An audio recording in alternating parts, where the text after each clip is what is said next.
Hey friends, it's Christy. Welcome back to my channel. Today I have a very different video for you guys.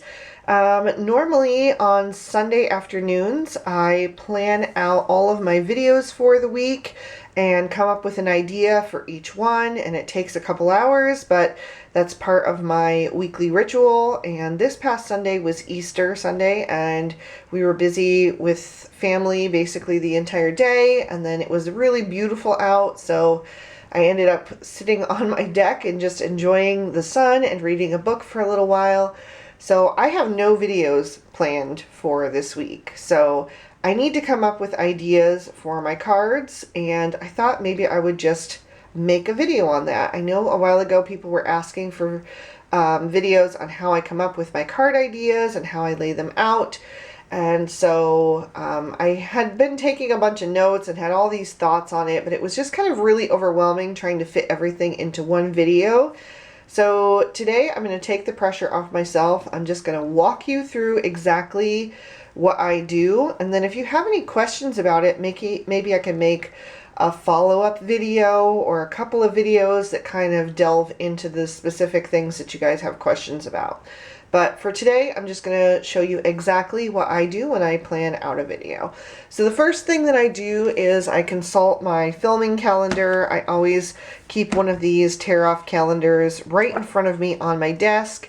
And at the end of each month, I plan out the next month as much as I can. So actually April is not completely full. You can see there's nothing even written down on this last week of April. That's because I don't know all of the dates yet. I haven't gotten the final verdict on the schedule for Hello Bluebird yet. So there's some open days down here at the bottom. But right now, today is April 11th. So I need to be filming this Friday's video today, and I don't have an idea. So the first thing I would do would be to consult and see what I am doing this week. So I try to space everything out because I work with several different companies. I film a video every month for My Favorite Things, a video every month for Lawn Fawn. Those are both on their channels. I also film 3 cards a month for Lawn Fanatics for the challenge blog for Lawn Fawn. So you can see that's on my schedule for later this week, one of those. But sometimes I end up with just being able to do anything that I want. It doesn't happen that often, to be honest. But every once in a while I can just pick any company I want to work with, anything I want to do, and I kind of can just, you know, have carte blanche to come up with any concept that I want.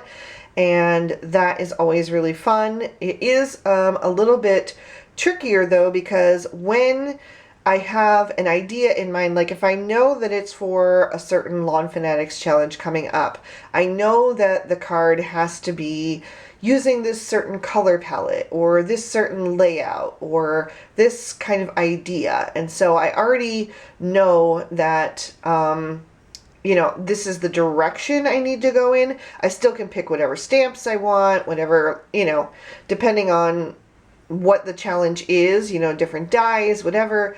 But I at least already know that it has to go in this direction. So it kind of eliminates some of the decision-making process. So if you are somebody who struggles with coming up with ideas at all, I highly recommend playing with different card challenges because it gives you a jumping off point, and you know, then your mind can kind of wander from there, but at least you have a concept in mind that you know you have to do. For example, recently we did inspired by a book, movie, or song. So you know, it just kind of gives you an idea of where to go. Today though, I have a completely open day. It's just for my own channel. It doesn't have to use any certain products.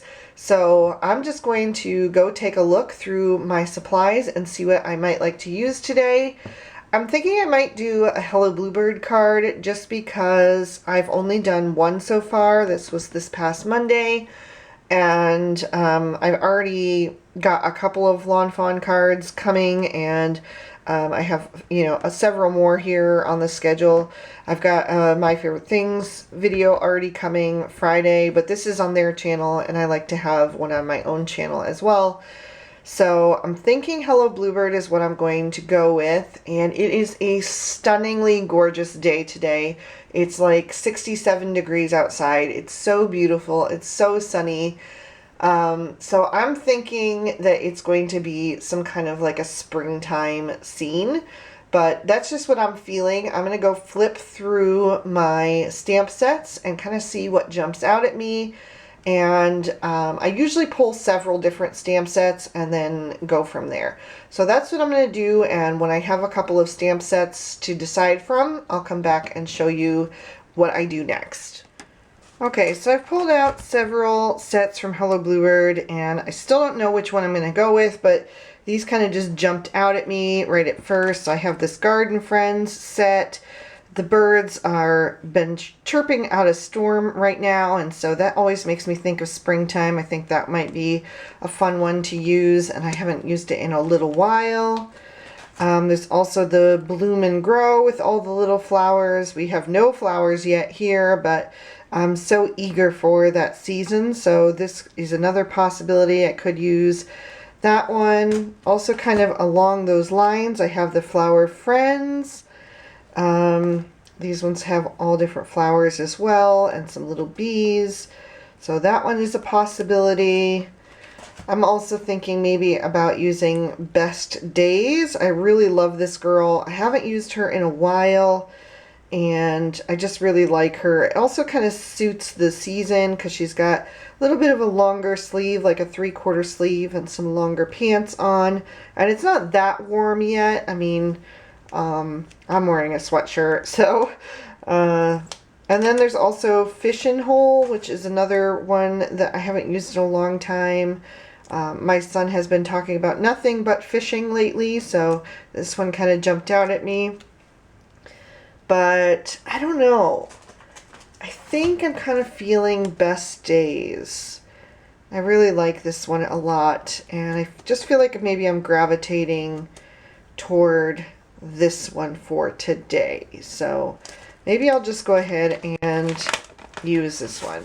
So once I have decided on a stamp set, I pull out a white piece of cardstock that is 4 1/4 by 5 1/2. So it is the exact front of a card size. So if you take any kind of card front, it's the exact size. So this is what I kind of use as my template to figure out the orientation, if it's going to go portrait or landscape, and you know, just whether or not I'm going to use dies. We're going to just start laying things out and seeing how it fits the scene and going from there. So let's go ahead. I'm going to start with the main image, which is the little girl with her bicycle. So she is a larger image. She takes up a good bit of a card, so I already know that most likely I'm not going to be using a small focal panel. This is going to mean a larger scene on a card. Do I want to make a birthday card? I always like to make birthday cards because they are what sells the best at work. I have a little basket of cards that I sell for $5 a piece, and I usually keep 15 cards at a time in there. And, you know, they sell decently. So birthday cards are always my best seller. So I might do a birthday card. In that case, I might want to use the balloon. If I use the balloon, then I have to move her up on the scene because I need room for this to kind of trail behind. So what I do is I just start pulling stamps off and kind of laying them out and figuring out how it's going to look, you know, kind of just deciding what is going to go where. I could give her some flowers. The flowers could go either in the front there, as if she has a bouquet in her front bucket. They could also go in the back basket here.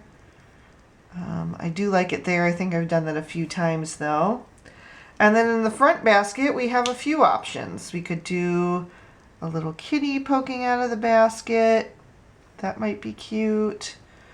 There's also a puppy Could put the puppy in there, kind of hanging out over the basket. I don't know. I haven't done the kitty before though. I think I've done the puppy, so maybe I'll do the kitty this time. I don't know. We'll see. Still just laying things out. There's a few leaves in here. It's not fall, so we're not going to use those. And we could have a dog running alongside. We have a little dog here, so that would mean I need to shift up slightly to make room for the dog. Hopefully you guys can see what I'm doing here. But basically I'm just like laying things out and kind of making up a layout. I could move things around. I could put the dog kind of running out in front. But then I feel like, I don't know, I'd have to shift things back a bit. I don't know. But it seems like more likely that the dog would be chasing because the cat's in the basket. So maybe the dog would be more behind. So maybe something like that. All right, so I would need a sentiment, and this set does not have a birthday sentiment, so I'd have to switch to a different stamp set. Let's see. So maybe the birthday script, that one I use a lot because it has a lot of really great sentiments on it. And I would need something that's going to fit either in this space or down here most likely. I don't think I want a sentiment back here. I don't think there's enough space to really make that a focal point. I'm thinking up here makes the most sense. So let me adjust just slightly. That looks good to me. And then I'm just going to kind of figure out.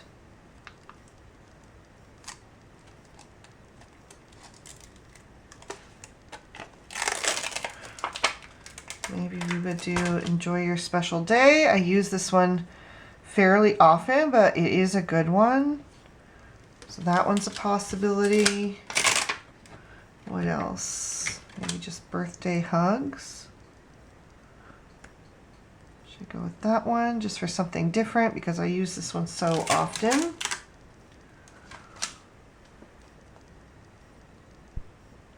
Let me just move things around a little bit more to kind of see how it's going to fit. Kind of like that. So I do have the possibility of adding in this little corgi as well. Do we want two dogs running? Or do we want the corgi instead? I do love the corgi, but I tend to use the corgi a lot. So I was wondering if maybe I should use a different dog for a change. I think I'm going to use the other dog. I don't think I've used him on a card yet, on a video anyway.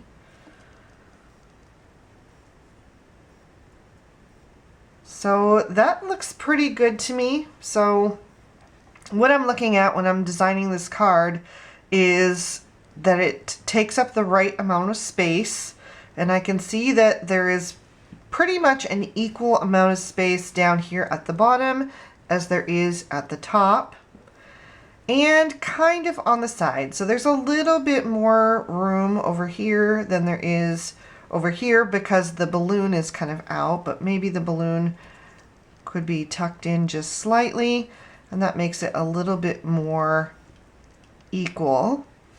So I have about the same amount of space. I like to kind of keep things nice and balanced. I could kind of move the dog back just a little bit so he's more in line with the end of the balloon. But the birthday sentiment kind of hangs over a little bit more too, and I don't want to push that closer to her head. So I'm thinking that looks probably fine, just like that.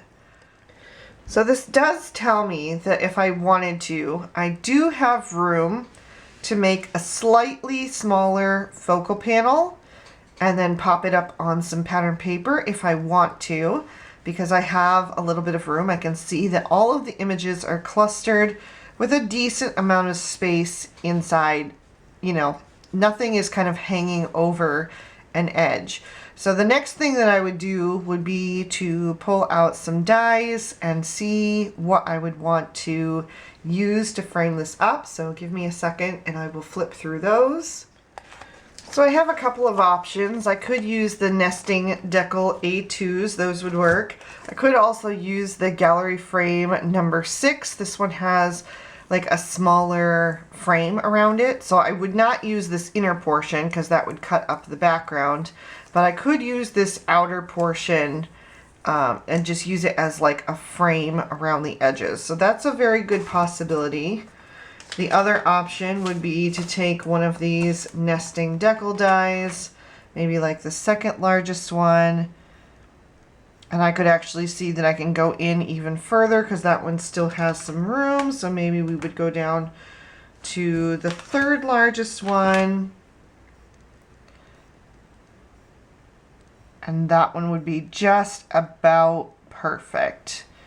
So it's really up to me to decide if I want to do that one, if I would rather have this and kind of popped up, or if I would rather do the other frame and have maybe the frame popped up and the images kind of recessed into the background.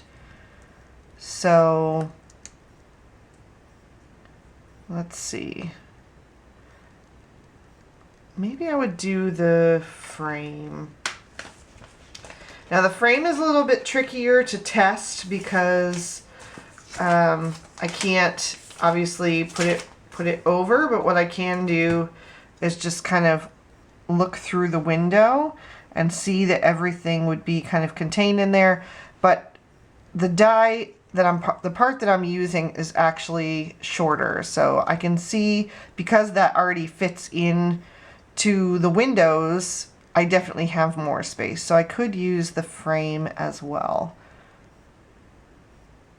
So that's a possibility. So next thing I would do then is to go to my pattern paper and see if there's something that's going to jump out at me for a color palette. So I'm just going to grab a couple of these here.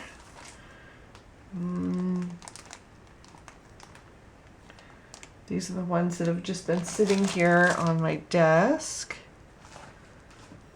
Let me look through and see. This one is more springy colors, but I don't know if I'm feeling it for this girl. I don't know. Well, let's look through. So let's move that off to the side and kind of flip through and see what I could use. So something like this gingham would be okay, because either way only a little bit is going to show. So that's a possibility, but I would prefer to have something that had more colors in it so that I had more to work with.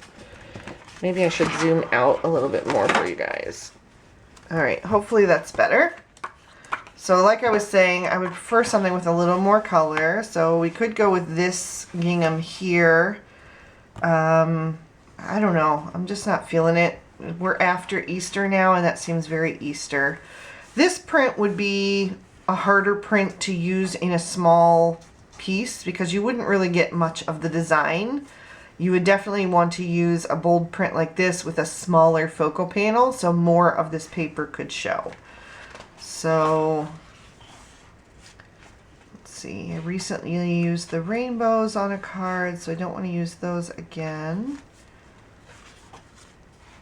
This is going to be the same. This is really beautiful, but it's too big for a large focal panel for you to get the most bang out of your buck. It could be this one here. I could do that one. But again, I don't know. I don't know if I'm feeling that. This one is pretty here. And because it is small, you would get a little bit more from the frame. So that one could work.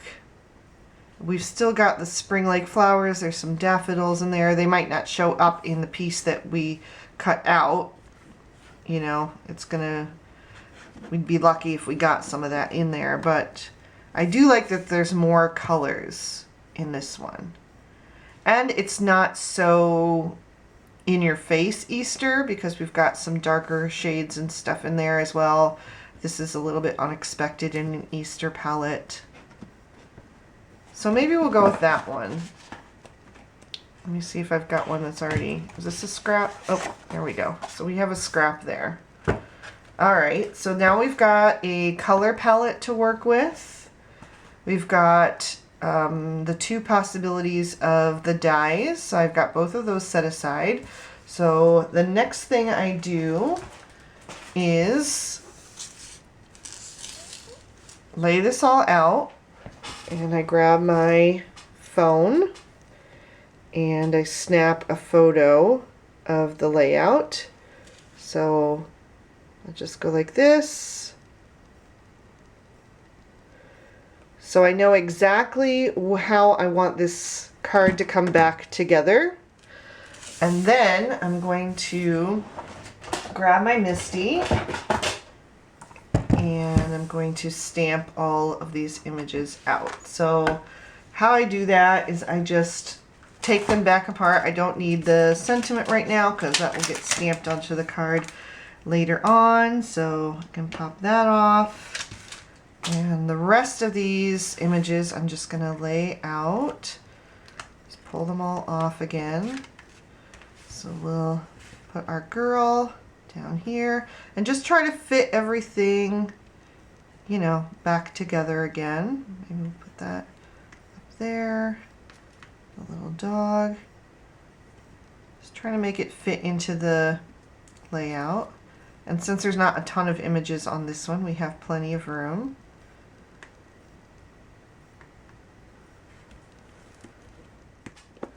So then I would just grab my ink that I like to use to stamp out my images, and I'll go ahead and ink those up.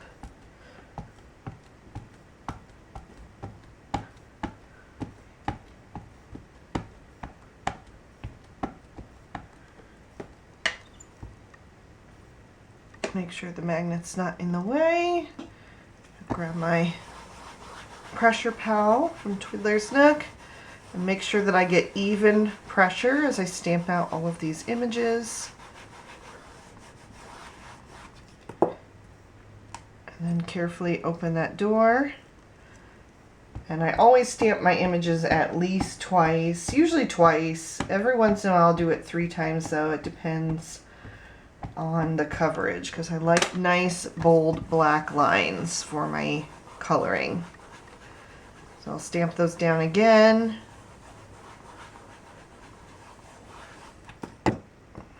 And check that. And I can see that there's a few places where it didn't, either I didn't ink it up well or the stamp was just kind of resisting the ink a little bit, but it's not not how I would like it. So I'm going to go ahead and ink up everything again.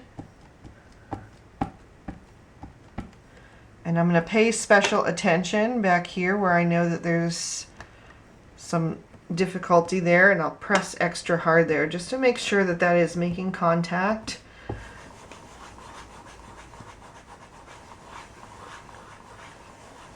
And then use the pressure pal for everything else.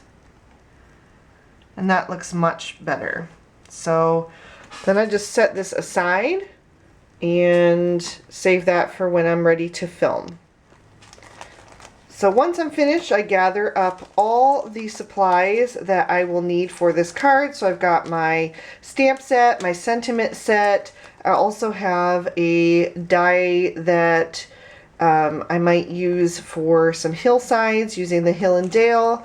I have the 2 dies that I might use for the outer part. I've got my pattern paper pad and I've got my stamped images. So all of this is what I will stick in a little basket that I keep on my desk off to the side. So I'm not actually going to film this video today because I think this video here has been long enough, and also it's not about like the entire card, it's about the process of coming up with the idea of the card and figuring out like the space and all of that. So I did want to show you though, I've been taking pictures for a while now and saving them on my phone for you guys of the photo that I take of the stamps laid out, and then next to that, or actually after that, because I don't know how to put two pictures on a screen at once in iMovie. But anyway, right after that, I will pop in the photo of the finished card, and you can see from those like how it goes from just the layout of those stamps to the actual concept being executed on those cards. So I know this was a really different video for you guys, but I hope you enjoyed it. I hope there was some value in there for you. If this was something that you enjoyed, please make sure to like the video so that I know. And you can also leave me a comment down below and tell me, you know, if you have any other questions. Like if I didn't answer something, maybe I can do this again and plan out another card for you guys and go into even more detail just based on the feedback that I get. So make sure that you're leaving those comments down below and letting me know what exactly you'd like to see if I do another video like this. Anyway, thank you guys so much for watching. I really hope this video helped you out and gave you some ideas, and just kind of showed you my process. Now my process doesn't have to be your process, but if you're struggling to figure out how to lay out a card and just how to come up with a design, hopefully this will help you guys out. So make sure that you do stop back next Friday for part 2 of this, so you can see the finished card, you know, completed. Sometimes things do alter from my original idea into the end result, so things could change slightly, but usually it's pretty close to what I've already come up with, as you've just seen from all of these photos. So anyway, thank you so much for spending your time with me today. I hope that you had a good one, and I'll see you soon in another video. Thanks so much for watching. Bye-bye. Gemma, can you say hi? Can you say hi? You gonna take a little nap? Okay. You rest, okay?